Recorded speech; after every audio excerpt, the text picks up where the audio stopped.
question for you, Chief. This is not related to the topic.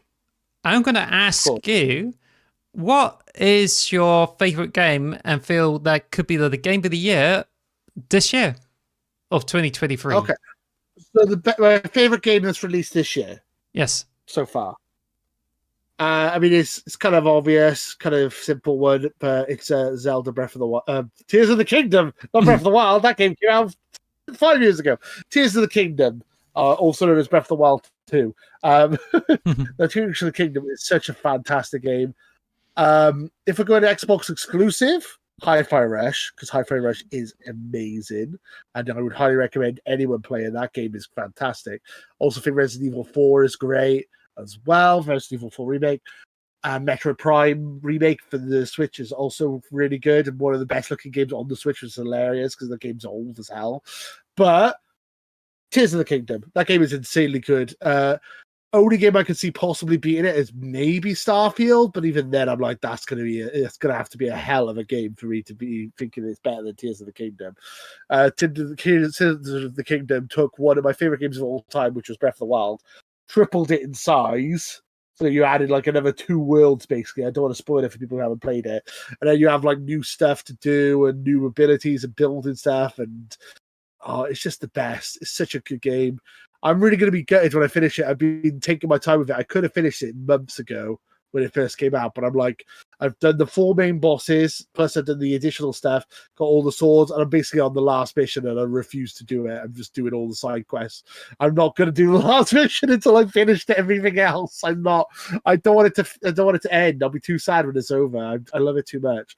I'm probably going to try to end it just before Starfield comes out, and then I can put all my time and effort into Starfield. So to answer your question, my game of the year so far, Tears of the Kingdom. The only game I could see beating it is Starfield, which is going to be an interesting game of the year discussion at the end of the year. Is it going to be Starfield? Is it going to be Tears of the Kingdom? Ooh. How about you, Alice? What is your game of the year so far? I would love to hear it. Well, the only game that might be the game of the year is Starfield, but I have to wait another 2 months for it. But I haven't played enough Tears of the Kingdom to see whether this is a game of the year, so this might be a bit tricky. Also, I've been like enjoying it, like as if, how do I put it? I've been enjoying a lot of like Advance Wars 2 and 3. I've been playing it way more than like Tears of the Kingdom. I've also been playing like some other games too, which seems to be like serious contenders.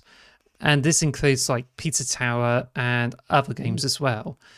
But I would say that my favorite game of the year so far is Hi-Fi Rush, because Hi-Fi Rush is a well done hack and slash game. It's one of the best shadow drops ever made in the history of Xbox. Oh yeah, for sure. And it also like has plenty of fun challenges, and even the DLC really like breathes more life into it. So I would if you're able to have if you don't have a Xbox but you do have a PC, then you would definitely need to check out Hi-Fi Rush, because it's definitely like a top game.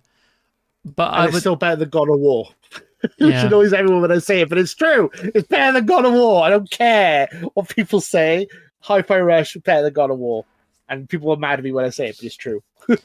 Great game. Sorry, I had to say it. Well, there's but I also say that the Advance Wars 1 or 2 is like a runner up, because it got me into Advance Wars again. The gameplay is like really smoothed out, and it's got lots of content. The only thing that kind of like pulls it back is the fact it's not really perfect. It doesn't like does a huge amount of improvements on it, or even quality of life. Like there's a lack of options with it, including accessibility. But then it's definitely one of the better games by Way Forward, which they did a fantastic job on it, and I'm really pleased with it. But I think when it comes to anything, there's going to be some like obscure games like Pizza Towers, which could be the next Vampire Survivors. But then I think I was going to say Vampire Survivors is still up there for me, even though it came out last year. I would say the DLC for Vampire Survivors, I'm still addicted to that game. That game is great. Whenever there's a new DLC, I drop everything and I just play Vampire Survivors for like 5-6 hours to get all the achievements. That game is still amazing. So even though it came out technically it's last year, I'm still going to count it because this game's great. Thank you for listening to the X Marks the Box podcast. Follow us at xmarksbox on Twitter or xmarksthebox on YouTube. And follow us on all audio podcast services. Thanks for listening.